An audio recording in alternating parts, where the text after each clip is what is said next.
তর্ককে পরিহার করা। তর্ক যেখানে আমাদের জন্য বিপদের কারণ সেখানে। বলবেন সাইফুল্লাহ ভাই আপনার কথা না, এটা আমার কথা নয়। নবী বলছেন মা দাল্লা কওমুন বা'দা হুদান কানু আলাইহি ইল্লা উতু আল জাদাল। নবী করিম সাল্লাল্লাহু আলাইহি ওয়াসাল্লাম বলছেন কোন একটা দল সুপথপ্রাপ্ত হওয়ার পরে তারা যে আবার পথ হারা হয়ে গেছে, একমাত্র তাদের কারণ ছিল আল জাদাল। তারা নিজেদের মধ্যে তর্ক বিতর্কে উপনীত হয়েছে, এই জন্য তারা হেদায়েতের পথ থেকে আবার পথ হারা হয়ে গেছে।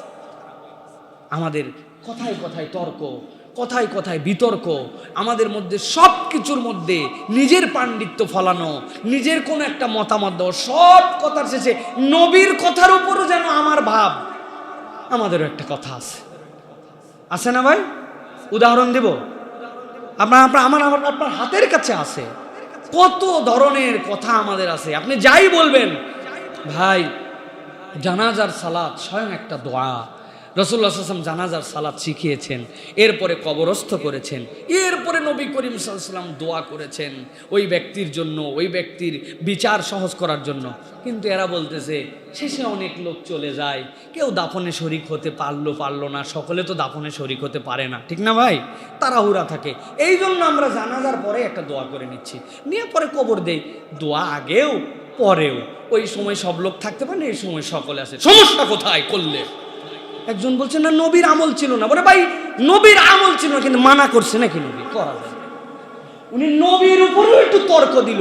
এরকম শত শত উদাহরণ দেওয়া যাবে। এটা আমরা সুপথপ্রাপ্ত থেকে আমরা হেদায়েতের রাস্তা হারাই ফেলতেছি। আজকের থেকে সিদ্ধান্ত নেন, ইমানদারের জন্য অন্তর প্রশস্ত হবে, আর অযথা তর্ক বিতর্ক আমার মুখ দিয়ে আসবে না। রাজি আছেন ইনশাআল্লাহ?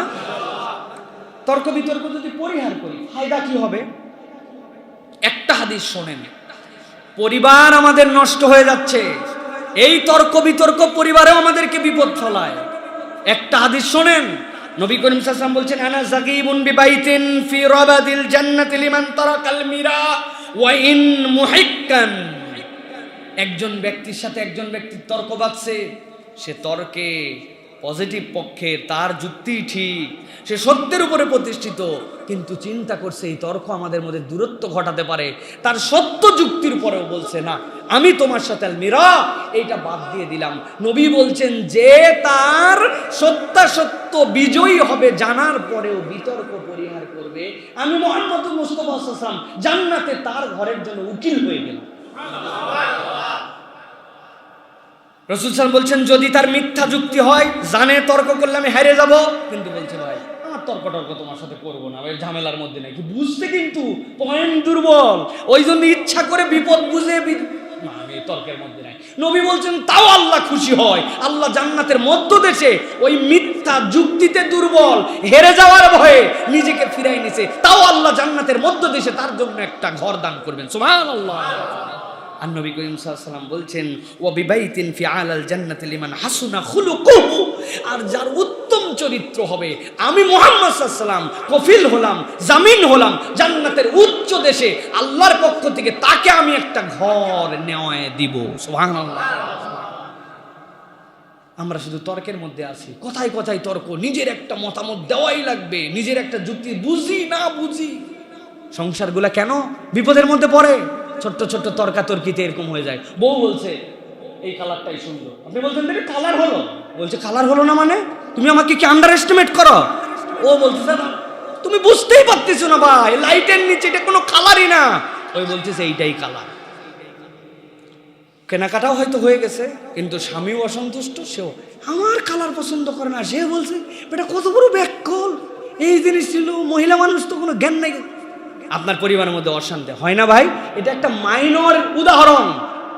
বলছে এইটা কালার না, ঠিক আছে আলহামদুলিল্লাহ, সো হোয়াট, প্রত্যেকের ডিফারেন্ট অফ চয়েস আছে, নাও আমার মনে হয় তোমার রুচি যে নিচ্ছ ভালো, ছেড়ে দিলেন তর্ক। আপনি জানেন যে সত্যি আসলে কালারটা যাচ্ছে না, কালার বেস বোঝার বিষয় আছে ভাই।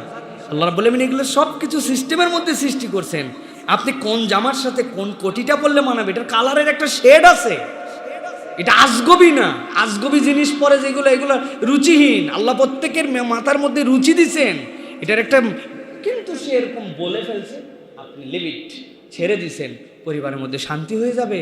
আল্লাহ রাব্বুল আমিনের পক্ষ থেকে এটা ফায়সালা যে তুমি তর্ক অযথা পরিহার করো, আর অন্তরটা প্রশস্ত করে নাও। তার বুঝকে তুমি সম্মান দিয়ে দিছো, এটা তার হালাল হালামের প্রসঙ্গ আসে নাই। এইটা আমাদের জন্য অত্যন্ত গুরুত্বপূর্ণ। স্ত্রীর জন্যও যা, স্বামীর জন্য তাও, পরিবারের জন্য তাও। এই তর্কগুলি আর দ্বীনের বিষয় হলে তো একদম যারা ডেডিকেটেড মানুষ তাদের জন্য এটা ছেড়ে দিতে হবে, এটা জেনারেল পিপলের আইটেম নয়।